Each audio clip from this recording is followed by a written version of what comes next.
A reading from Matthew's Gospel, chapter 20, from the first verse.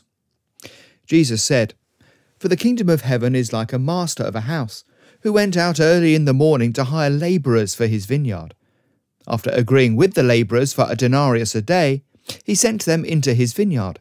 And, going out about the third hour, he saw others standing idle in the marketplace, and to them he said, 'You go to the vineyard too. Whatever is right, I will give you.' So they went. Going out again about the 6th hour and the 9th hour, he did the same.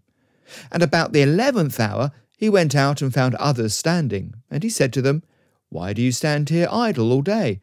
They said to him, 'Because no one has hired us.'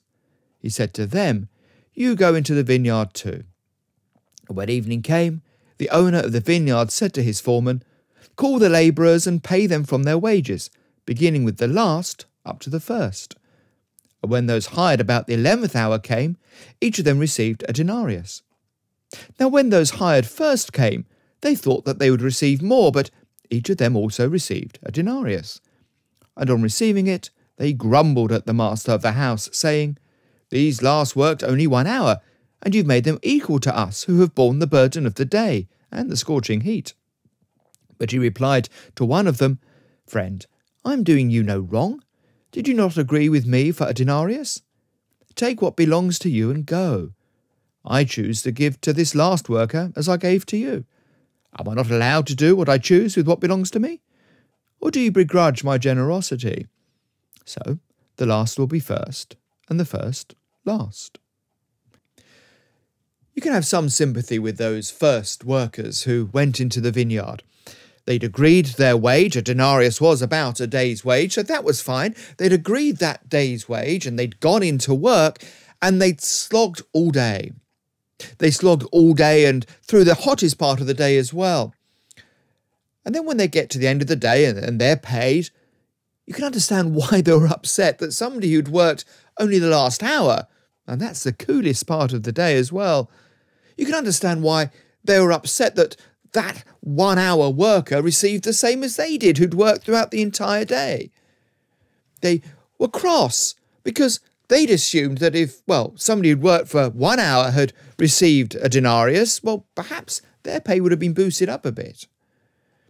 But this is a parable about the kingdom of God.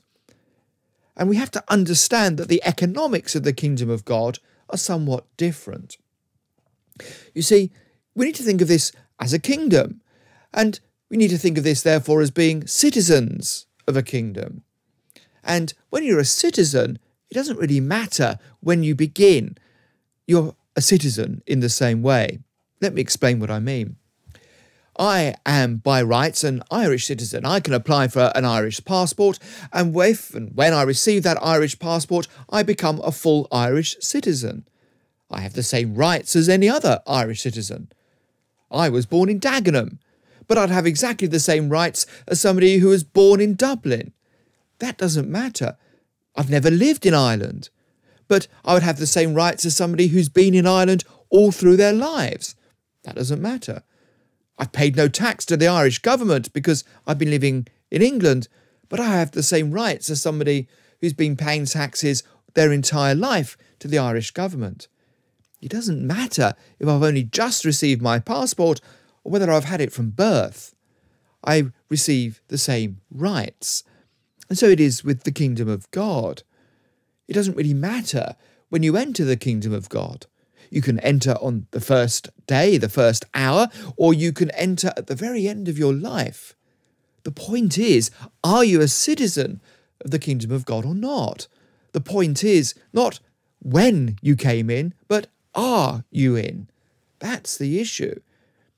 So this parable is about the generosity of God. It's pointing us to the fact that we don't earn our place in the kingdom of heaven. We don't earn our rewards from God. It's a gracious gift. He chooses when he calls people to work in the vineyard or to enter the kingdom of God.